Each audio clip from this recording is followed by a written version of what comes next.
Hi, good evening.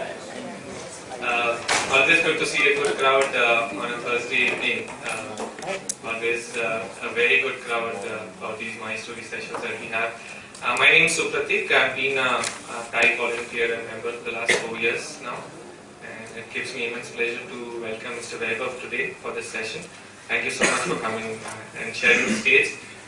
We do have a lot of sessions coming from software application makers, so it always is very good, refreshing to see the backbone of things and the infrastructure, especially very close to my heart because I come from that set as well. Thank you so much. Okay, with this, let me first introduce you to our chapter member Anil Paranspe, who will be the moderator for today's talk. Anil is a well-known VC and entrepreneur, but to foodies like us, he's most popular with the founder of Grab Shop, where you could have good parathas and drinks as well. Okay, so with these words, I thank you again for coming here, and Anil, may I request you to please escort Vaibhav on the stage, and over to you. Thank you. So thank you everybody, and welcome Vaibhav on behalf of everybody. This is a great gathering. As you saw, a whole bunch of people who have come for a My Story session for the first time. A lot of young entrepreneurs and entrepreneurs want to be really anxious to learn, understand, and hear what you have to say and take in your entrepreneurial journey. Vaibhav, I would like to start with a little bit of introduction to what you are doing today. Vaibhav is new to Pune, so to say. He's about 2 years old in Pune. After a long gap, that is. He graduated from COEP. We'll get into some of that, but I would like to start with what he's doing now. Is a very different, unique way that he is building another entrepreneurial venture along with some other entrepreneurial ventures. So I would really like to start with that as to what you're doing today. All right. Thanks, Anil, and thanks everyone for having me here today. So just to give you a brief idea, I run a company called Better.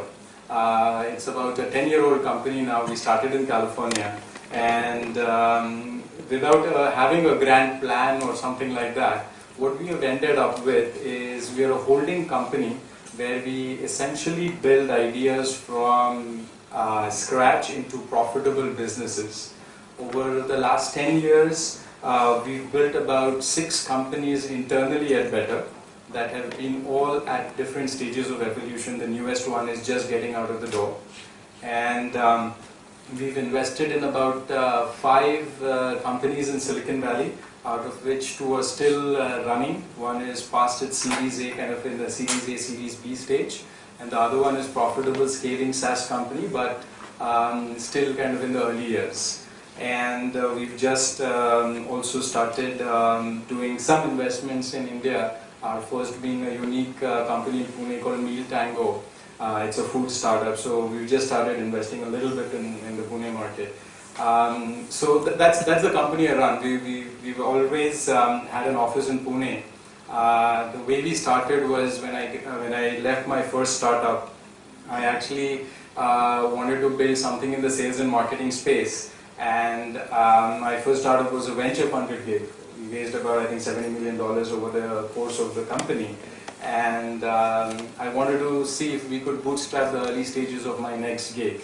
So we started an office in Pune, and we said we'll give it a year. If it actually works, then we'll continue that model. And I think that indeed worked, and today we have a 70% company in India, which is essentially kind of different teams that make up the 6 companies. And essentially almost all of our companies have been selling in the global market. So, essentially it has helped us scale by making India work. We've had our own sets of ups and downs, but that's kind of the venture that we run right now. So part running the company as a holding company and part investments. So is there a theme around which you build these companies? Because you are mostly an engineering, IT type entrepreneur. Meal Tango is a completely different venture. Absolutely. So can you give us a flavor of, no pun intended here, but sure. some of the companies that you Absolutely. today? No, that's a great question. That's a great question. So I think before I answer that question directly, what I want to talk about is how that happened in the first place, right? So I did COEP mechanical engineering, was very happy to get a 8,000 rupees a month telco job. That was the most coveted job out of COEP that time. And then I went to Berkeley for my masters. I obviously didn't go to telco, I went to Berkeley for my masters. And I think the 2 years in Berkeley were really eye-opening. Because I think growing up, I think at least the time that I grew up in Pune or other parts of Maharashtra, you actually grew up with a very specific view of the world, right? I have no idea why I studied mechanical engineering in the first place. But when I went to Berkeley, I realized that it really doesn't matter what you've learned in terms of what you want to do in the future. Because the future is changing. And your decision 4 years ago was based on what you knew or probably didn't even know at that time, right? So I think the 2 years at Berkeley were all about seeing around you and understanding that you can pretty much do anything. I could probably have done a food startup right out of Berkeley. There were people who were doing that. You would sit in grad classes with pink-haired guy in Berkeley, you know, has a reputation of its own, and with your very judgmental view of the world or a limited view of the world, you would wonder, you know, what kind of a person is he? And then you realize that he's doing a physics PhD, right? So I think all of those experiences, there's several of those experiences in Berkeley which basically said, you know, you have to find what you truly love. And I think if there was one thing that I benefited while I was at Berkeley, was that thing. And I think that led me to asking that question every now and then. And I think at Better, what we've ended, out of these 6 companies, 3 of our companies are in the sales and marketing space, which is something that is dear to me. And it's something that we've understood and slowly figured out concepts that we believed had potential. And the other 3 are purely born out of our own experiences. One is a photo backup company which I created because I was suffering from that problem myself, right? And we can get into that a little bit more. Another is a security software firewall company which we created because we were really not sure why Cisco was selling something really bad looking firewall for so much money, right? And another one is, I think one of our team members was really passionate about e-commerce, and we said, well, what can we do? And then we figured it out. I think we spent about a year. So I think, you know, this might all seem very interesting and so cool and things like that, right? But there's a lot of doubt along the way. So I don't want to, I want to talk with a lot of realism here. Our e-commerce company, I think we spent the first 18 months just trying to figure out what to do. But I think now we are probably the top 2 companies in that little space.